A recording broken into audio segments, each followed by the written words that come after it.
Captain Riley Rip Maddox had always prided herself on being 3 steps ahead of the law. Unfortunately, today she was about 2.5 steps short. "Well, this is just fantastic," Rip muttered as the energy restraints clicked around her wrists with that distinctive whirring sound that screamed your day just got infinitely worse. The cargo bay of her ship, the Lucky Strike, was now crawling with Galactic Enforcement Bureau agents who moved with all the enthusiasm of accountants auditing a funeral home. The lead agent, a towering insectoid creature with compound eyes that probably cost more than Rip's entire ship, it approached with the kind of smug satisfaction that made her want to punch something, preferably his face, if she could figure out where exactly that was among all the chitinous segments. "Captain Maddox," the agent clicked in what she assumed was supposed to be intimidating. "I am Agent Krel'tok of the Geb. You are under arrest for unlawful transportation of contraband materials across 17 star systems." 17? Wow, you guys have been busy. "I'm flattered you've been keeping such close tabs on little old me," Rip said, leaning against a cargo crate with as much casual indifference as someone in glowing handcuffs could manage. "Though I have to say, your surveillance needs work. I've actually been through 23 systems this month."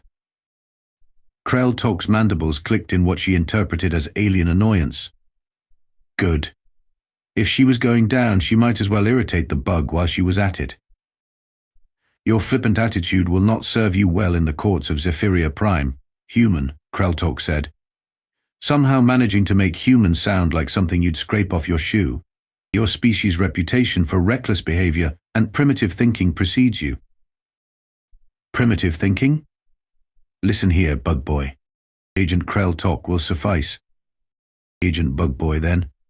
I'll have you know that humans invented faster than light travel while your people were probably still figuring out which end of a photon to point forward." This was, of course, complete nonsense. The Catharians had developed FTL technology roughly 3,000 years before humans had even discovered fire. But Rip had found that confidence and complete fabrication could often be indistinguishable, especially when dealing with bureaucrats. Krel'tok's compound eyes shifted in a way that suggested he was accessing his neural implant database. After a moment, his entire exoskeleton seemed to bristle with indignation. Historical records indicate that humans achieved FTL capability only after reverse engineering Alterian technology found in a crashed probe, he said with the tone of someone who had just won a particularly satisfying argument. "Details, details," Rip waved her shackled hands dismissively. "The point is, we figured it out eventually. That's got to count for something in the grand cosmic scheme of things, right?" As they processed her through what could only be described as the galaxy's most tediously bureaucratic arrest procedure, Rip couldn't help but marvel at the sheer inefficiency of it all. Forms in triplicate, biometric scans that took longer than her last relationship, and a medical examination that seemed primarily concerned with whether humans might spontaneously explode in custody. "Standard procedure," explained the medical officer, a blob-like creature whose name appeared to be an unpronounceable series of gurgles. "Your species has a documented history of unpredictable behavior under stress." "Unpredictable behavior? Like what, exactly?" "Sarcasm. Defiance. An inexplicable tendency to make jokes during life-threatening situations." "Well, you've got me there," Rip admitted. "Though in my defense, if you can't laugh at the absurdity of being arrested by a sentient jellyfish for crimes you haven't technically committed yet, what's the point of living?" The medical officer made a note on his pad that probably read something like confirmed sarcasm levels approaching critical mass. What really got under Rip's skin wasn't the arrest itself occupational hazard, really, but the sheer condescension of it all. The way Krel'tok spoke about humans like they were particularly clever primates who had somehow stumbled into space travel by accident. The way the processing officers kept exchanging looks that clearly said another primitive human causing trouble. The irony, of course, was that they had absolutely no idea what she was actually smuggling. If they had, this whole song and dance would be going very differently. As it stood, they were treating this like a routine bust of some small-time smuggler running black market plasma rifles or bootleg holovids. If only they knew. "Transport is ready," announced another officer, this one resembling a cross between a lobster and a filing cabinet. The defendant will be transferred to Zephyria Prime for trial before the Grand Tribunal. The Grand Tribunal? Rip raised an eyebrow. Seems a bit excessive for a smuggling charge, doesn't it? Krel'tok's mandibles clicked in what she was beginning to recognize as his version of a smile. It wasn't pleasant. "Oh, Captain Maddox," he said, "I don't think you fully appreciate the gravity of your situation. Once our analysts finish examining your cargo, I suspect these charges will be upgraded considerably." As they escorted her toward the transport ship, Rip couldn't help but grin. Let them examine the cargo. Let them run all their fancy tests and chemical analyses. Let them bring their whole pompous judicial system to bear on the case. They had no idea what they were dealing with, and when they finally figured it out, watching their reaction was going to be absolutely priceless. The Grand Tribunal of Zephyria Prime was exactly the kind of overblown theatrical nonsense Rip had expected from a galaxy that took itself way too seriously. The courtroom looked like someone had asked a committee of drama majors to design a space opera set with an unlimited budget and a severe lack of adult supervision.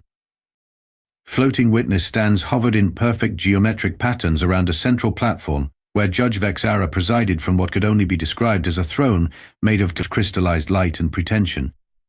The judge herself was a tall, ethereal being who looked like she'd been carved from blue marble by someone with a very generous interpretation of imposing.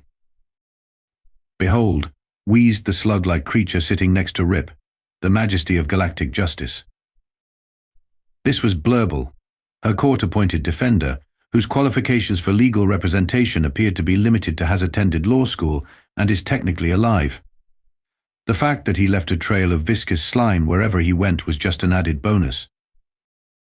"Let me guess," Rip said, watching as various alien dignitaries filed into observation galleries that spiraled up into the domed ceiling. "But you graduated bottom of your class from intergalactic law school, and this is your first case involving anything more complex than a parking violation."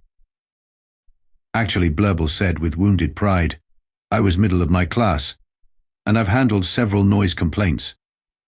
"Oh well then. I feel much better about my impending conviction." The proceedings began with the kind of pomp and circumstance usually reserved for royal coronations or particularly elaborate funerals. A herald whose species appeared to be descended from a trumpet announced each participant with titles so lengthy they required their own intermissions. The Honorable Judge Vexara, third of her name, keeper of the sacred scales of justice, defender of galactic peace, and holder of the advanced degree in interpretive jurisprudence from the University of Centauri Prime. The herald blared, somehow managing to make it sound both impressive and ridiculous. Judge Vexara raised one elegant hand, and the courtroom fell silent with the kind of reverential hush usually reserved for libraries or bond disposal. "We are gathered here today," she began in a voice that seemed to come from everywhere at once, "to address the charges brought against the human defendant, Riley Maddox, by the Galactic Enforcement Bureau." "That's Captain Riley Maddox," Rip interjected, earning a sharp look from Blurble. "Captain Maddox," the judge corrected with barely concealed irritation, "you stand accused of unlawful transportation of contraband materials, the violation of 17 separate trade regulations, and..." She paused, consulting a glowing datapad, endangering galactic peace through the distribution of prohibited substances. "Wait, what was that last one?" Rip asked. "Because I'm pretty sure that wasn't on the original charges." Agent Krel'tok rose from the prosecution's table with the kind of theatrical flair that suggested he'd been practicing this moment in front of a mirror. "Your Honor, upon examination of the defendant's cargo, we have determined that she was trafficking in a class of narcotic substance known to cause extreme behavioral modifications in multiple species." "A class of narcotic?" Rip stared at him. "What exactly do you think I was smuggling?" "Caffeine, Your Honor," Krel'tok announced with the gravity of someone revealing the location of a hidden weapon of mass destruction. Specifically, the concentrated form found in the seeds of the earth plant, known as coffee arabica. The courtroom erupted in gasps and murmurs. Several aliens in the gallery began making what appeared to be protective gestures, while others activated personal force fields. Rip blinked. "Coffee beans. You're putting me on trial for coffee beans?" This is no laughing matter, Judge Vexara declared, her voice cutting through the chaos.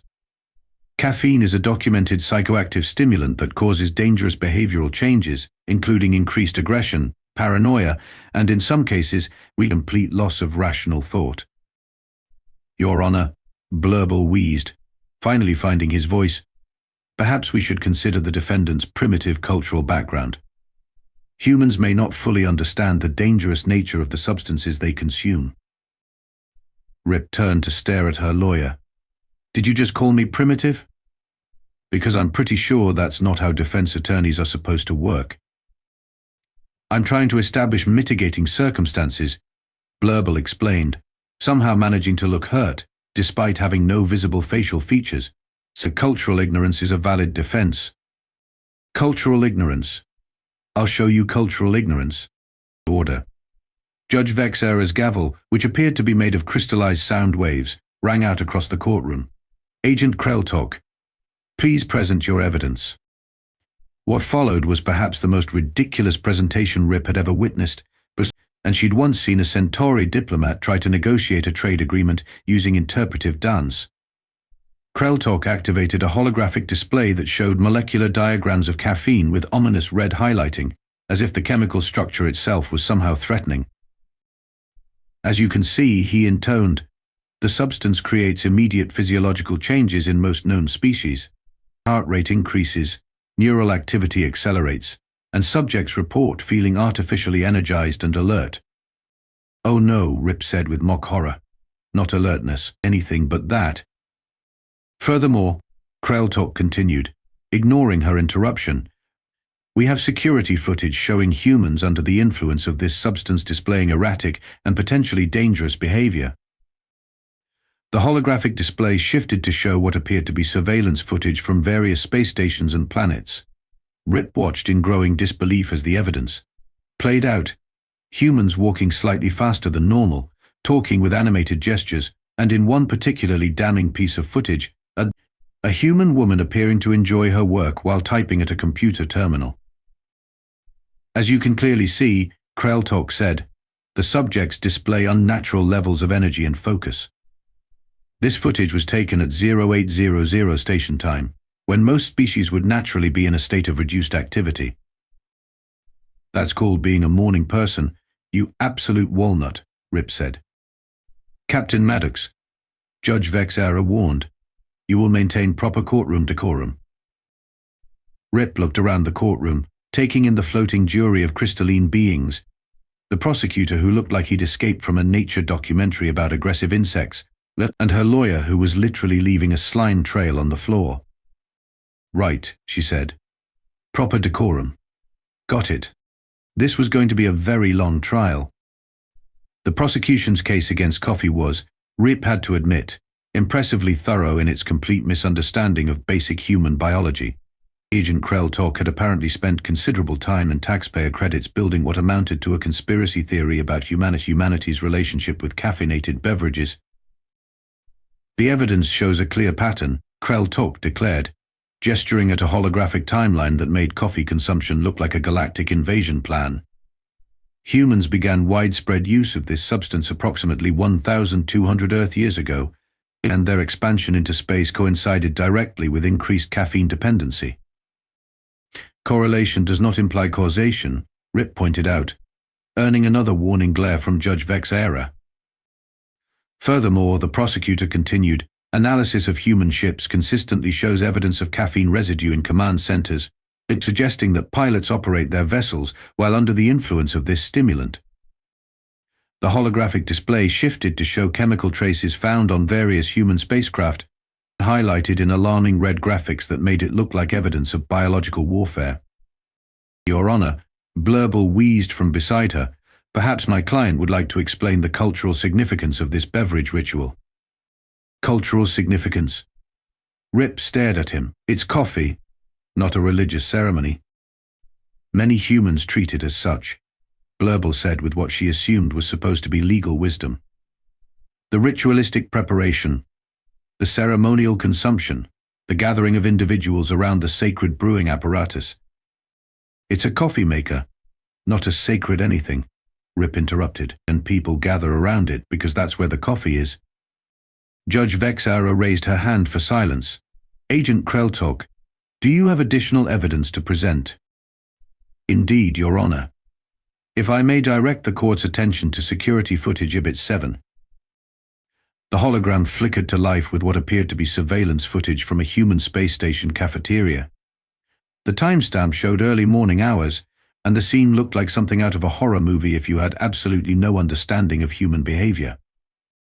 Dozens of humans moved through the space with what the prosecution was apparently interpreting as zombie-like determination, all converging on a series of dispensing machines.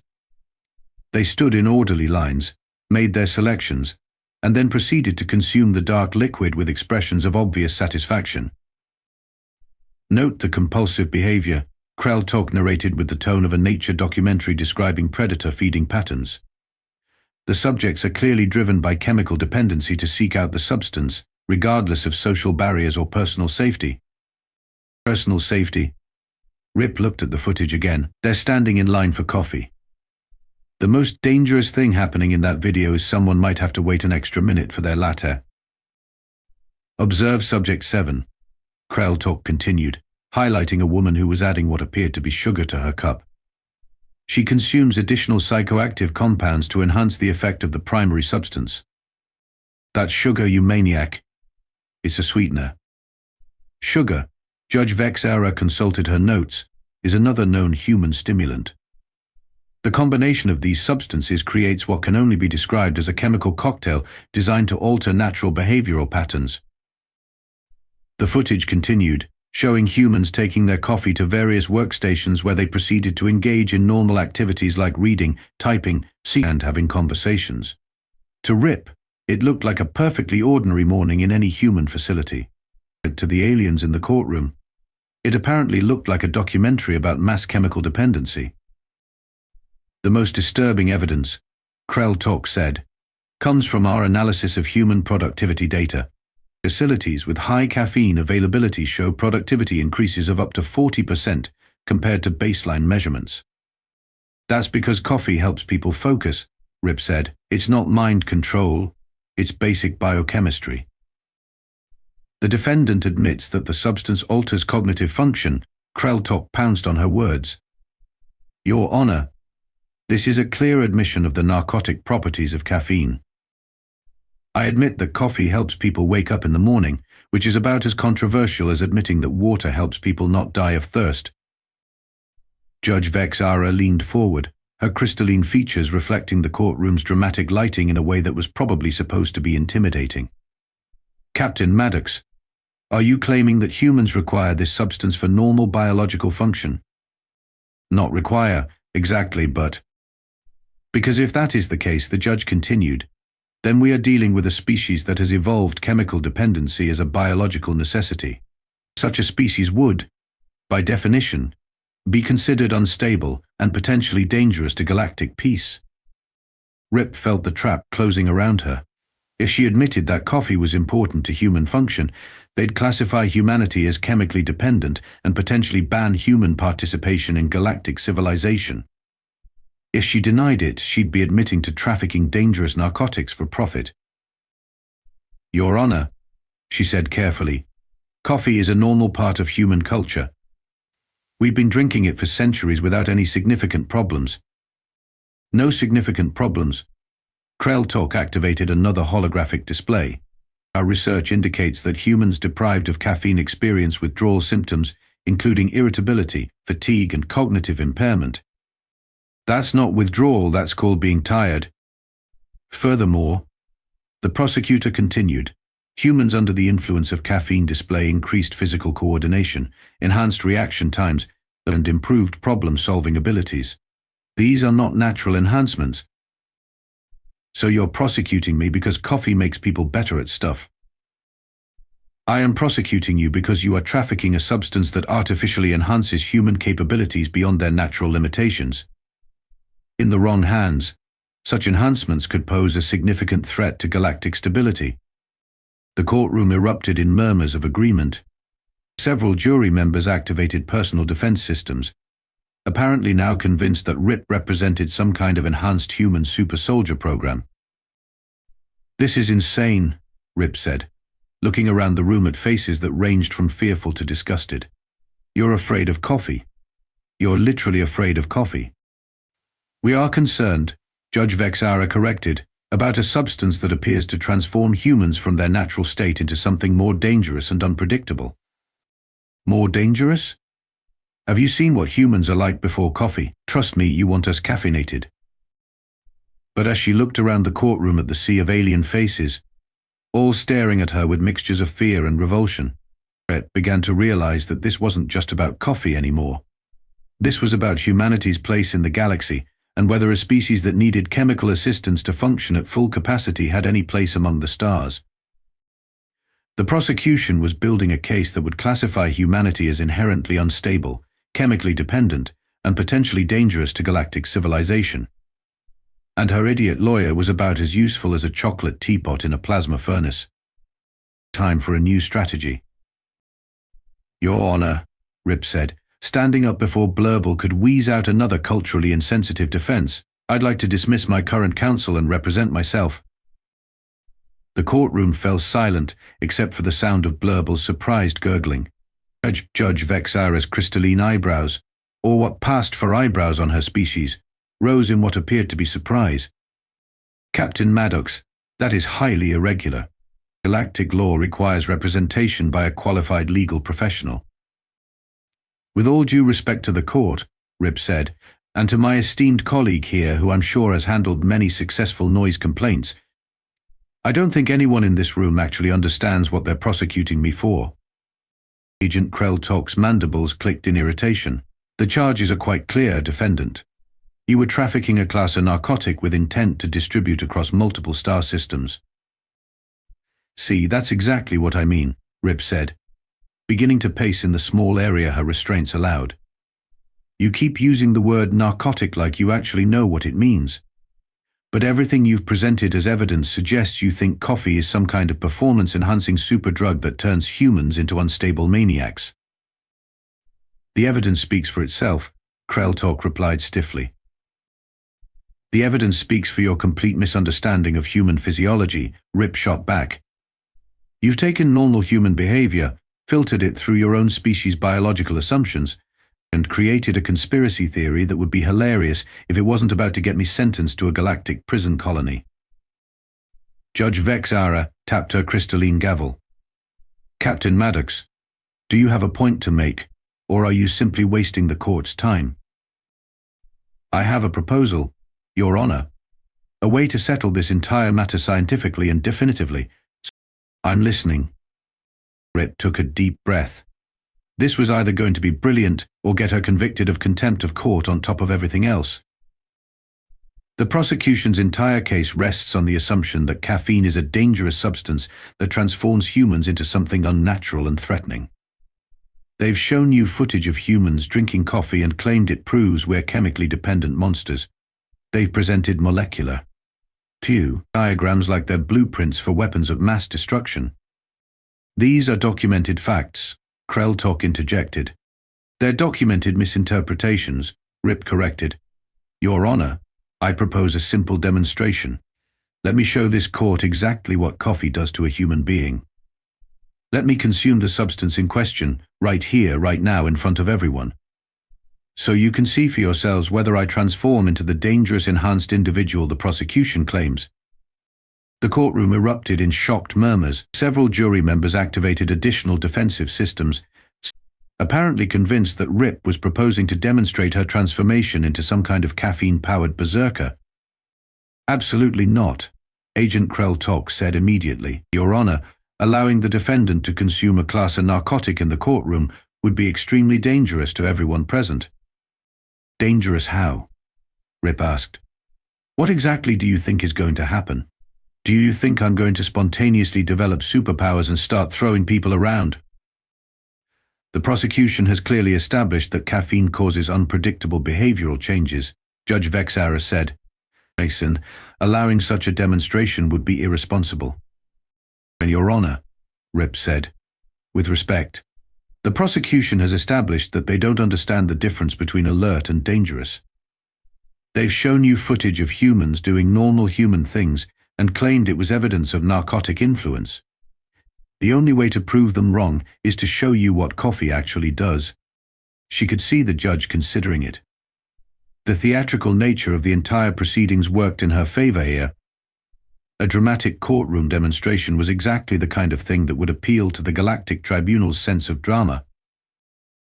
Furthermore, Rip continued, I'm willing to submit to any monitoring the court deems necessary. Hook me up to whatever scanners you want, take whatever readings you need. If coffee is really the dangerous substance the prosecution claims, then the evidence will speak for itself.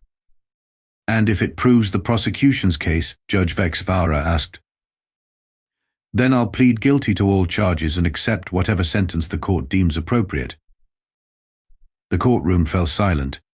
Even Blurble stopped making his disgusting gurgling sounds. Rip could practically see the gears turning in Judge Vexvara's crystalline head as she weighed the theatrical appeal of the demonstration against the potential risks. Agent Krel'tok, the judge said finally, what is your position on this proposal? The insectoid prosecutor's compound eyes glittered with what Rip hoped was overconfidence.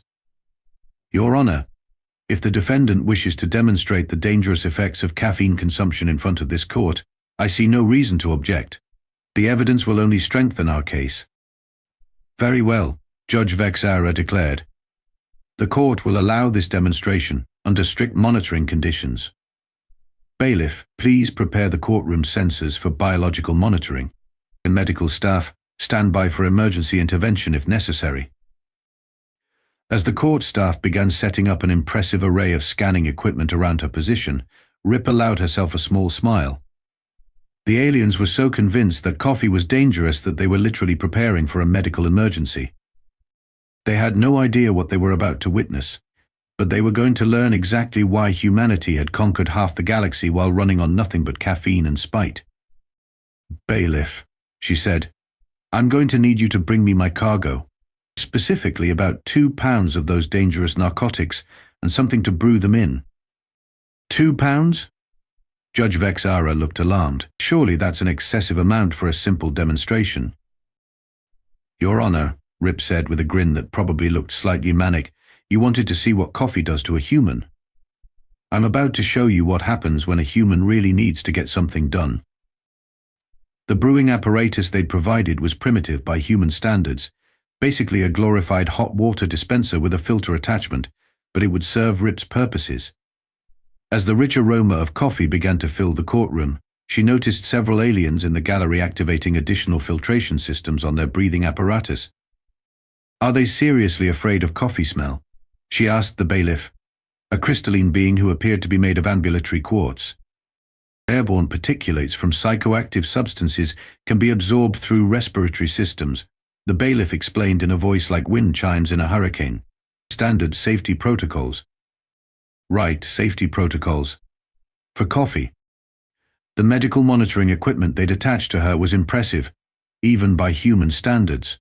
Sensors tracked everything from brain activity to cellular metabolism, displaying the readings on floating holographic screens positioned so the entire court could see them.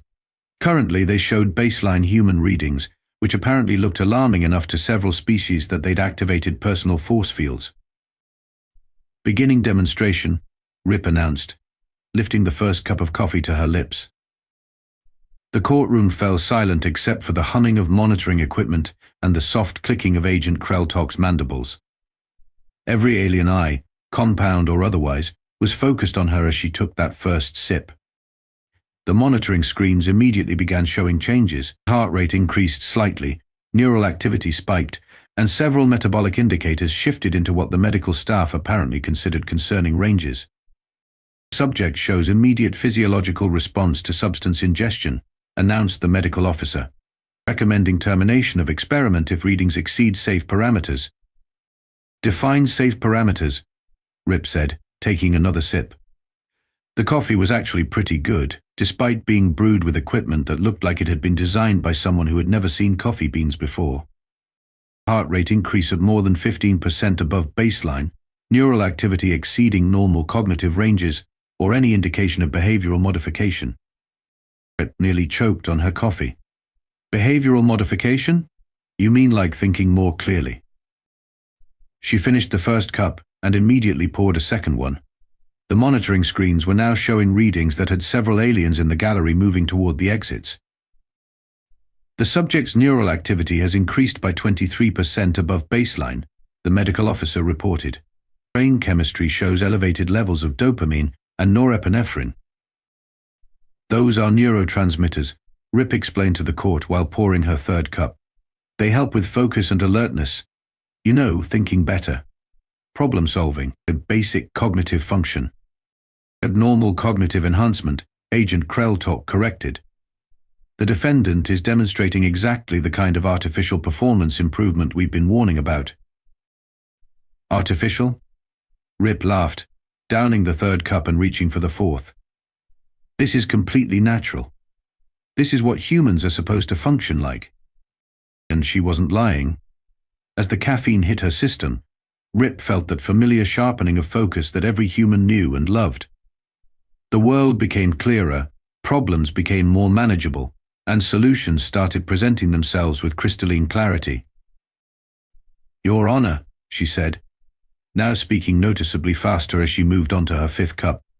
"I'd like to present my actual defense now, if that's acceptable to the court."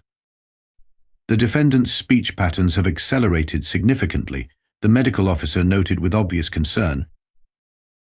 "That's because I can think faster now," Rip said, beginning to pace as the caffeine really kicked in.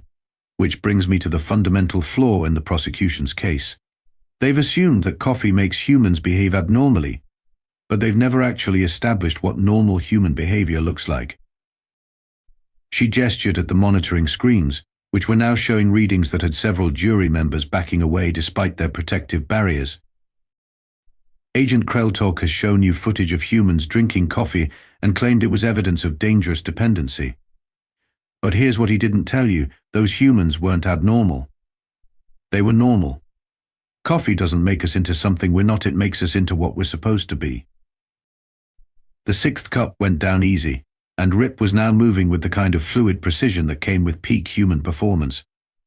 Her gestures were economical, her speech was rapid but perfectly clear, and her mind was operating at the kind of efficiency that had allowed humanity to colonize half the galaxy.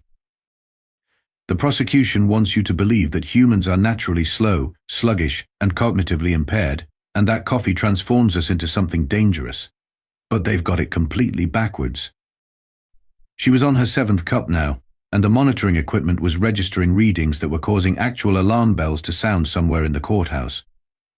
Humans evolved on a planet where cognitive flexibility and rapid problem-solving were survival traits. We developed in an environment that rewarded fast thinking, quick reactions, and the ability to adapt to changing circumstances. Coffee doesn't enhance these abilities, it reveals them.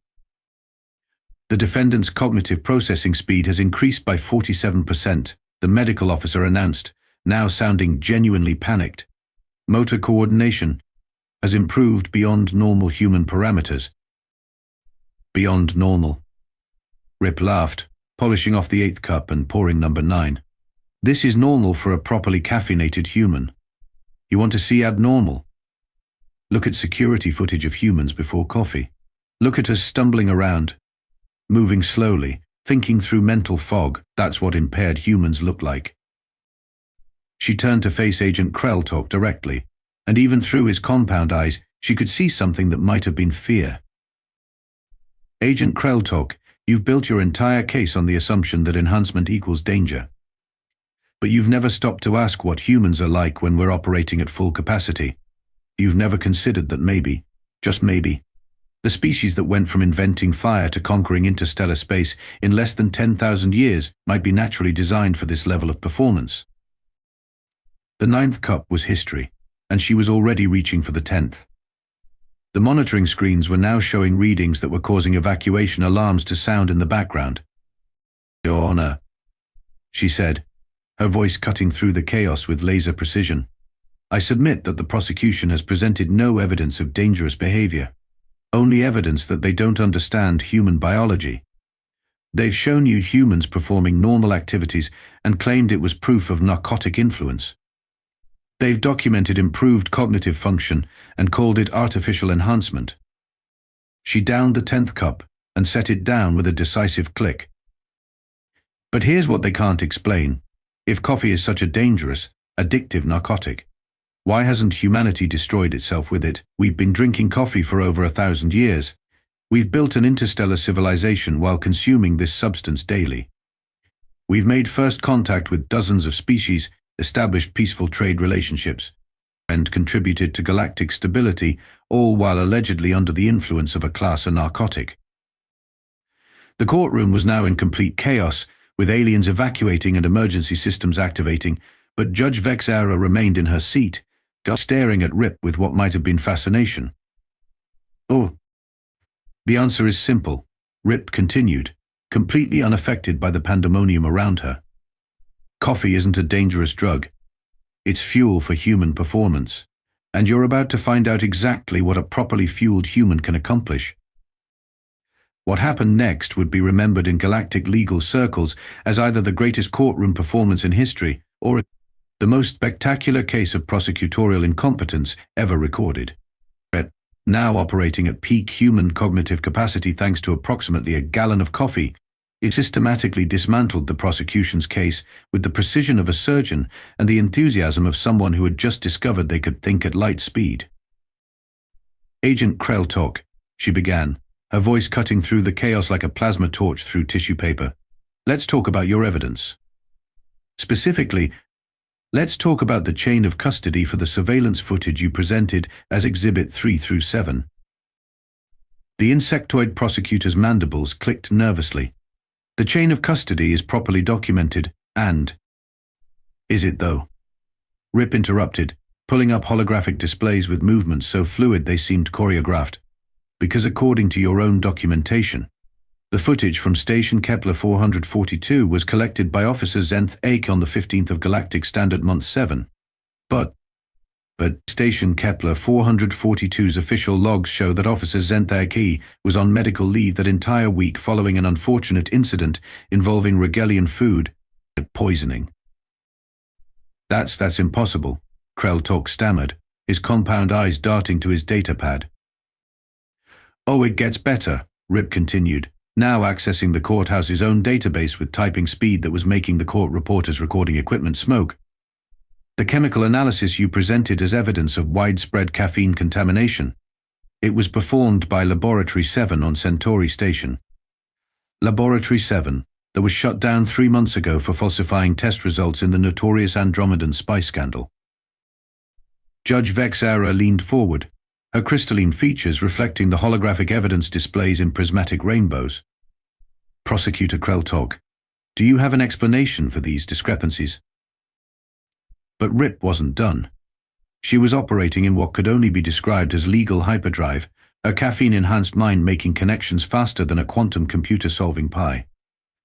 "Your Honor, if I may continue, the prosecution's entire case rests on 3 pillars: the surveillance footage, the chemical analysis, and the testimony of their so-called expert witness Dr. Blorg-Eth." She gestured dramatically, and new holographic displays materialized around the courtroom. "We've established that the footage has a compromised chain of custody, and the chemical analysis came from a disgraced laboratory. Now, let's discuss Dr. Blorg-Eth's credentials. Dr. Blorg-Eth is a renowned xenobiologist with over 2 centuries of experience," Krel'tok began weakly. "Dr. Blorg-Eth," Rip interrupted with the satisfied tone of someone about to deliver a verbal coup de grace, "received his doctorate from the University of Vega Prime. A fine institution, I'm sure.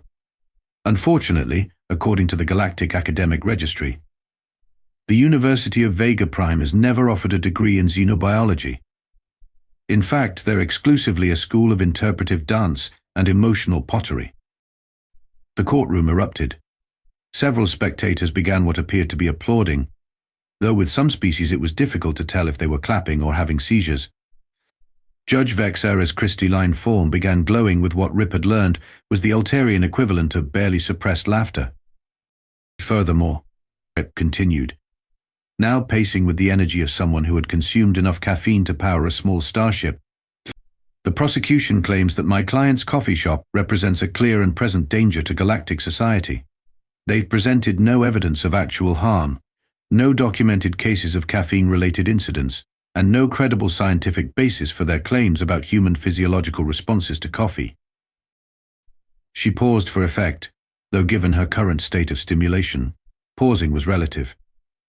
What they have presented is a case built on falsified evidence, fraudulent expert testimony, and surveillance footage that was apparently collected by a ghost officer from a parallel dimension. Prosecutor Krel'tok's mandibles were now clicking so rapidly they were creating a sound not unlike maracas in a blender. Your Honor, even if there are minor procedural issues. Minor? Judge Vexara's voice resonated through the courtroom like wind chimes in a hurricane. Prosecutor, your entire case appears to be held together with wishful thinking and what humans call duct tape. Rip seized the moment. Your Honor, I move for immediate dismissal of all charges against my clients. The prosecution has failed to present any credible evidence, has relied on fraudulent testimony, and has violated basic standards of legal procedure in at least 17 different ways, which I've helpfully documented in this brief I prepared while Prosecutor Krel'tok was speaking. She transmitted a 847-page legal document to the court system, complete with footnotes, cross-references, and what appeared to be a detailed analysis of galactic evidence law that even the court's AI systems found impressive. Judge Vexara reviewed the document in approximately 3.7 seconds, a new record for judicial processing speed. Motion granted. All charges dismissed. Furthermore, I'm recommending that Prosecutor Krel'tok attend a remedial course in basic legal procedure, and that the Galactic Prosecution Service review their hiring practices with an emphasis on, and I quote from the defendant's brief, not employing beings whose legal knowledge could be surpassed by a moderately intelligent houseplant. The courtroom exploded into chaos. Joe and Maria sat in stunned silence as reporters swarmed and various alien species began what appeared to be either celebration dances or mating rituals with some species. It was impossible to tell the difference. Rip stood amidst the chaos, swaying slightly as the full effects of her caffeine intake began to assert themselves. She had just achieved what would go down in galactic legal history as either the most brilliant defense ever mounted or the most spectacular prosecutorial collapse ever witnessed. We won, she said to Joe and Maria, her voice carrying a note of surprise that suggested even she hadn't expected it to go quite this well. We won? Joe repeated, still processing the fact that his coffee shop was no longer facing galactic closure. We won, Maria confirmed, then looked at Rip with concern. Are you okay? You're vibrating. Rip looked down at her hands, which were indeed vibrating at a frequency that suggested she might achieve liftoff at any moment. I may have slightly overestimated my caffeine tolerance, she admitted, but we won. Definitely won. Victory achieved. Success obtained. Triumph accomplished. As the celebration continued around them, Judge Vexara banged her crystalline gavel for order. Court dismissed. And someone get that human a decaf.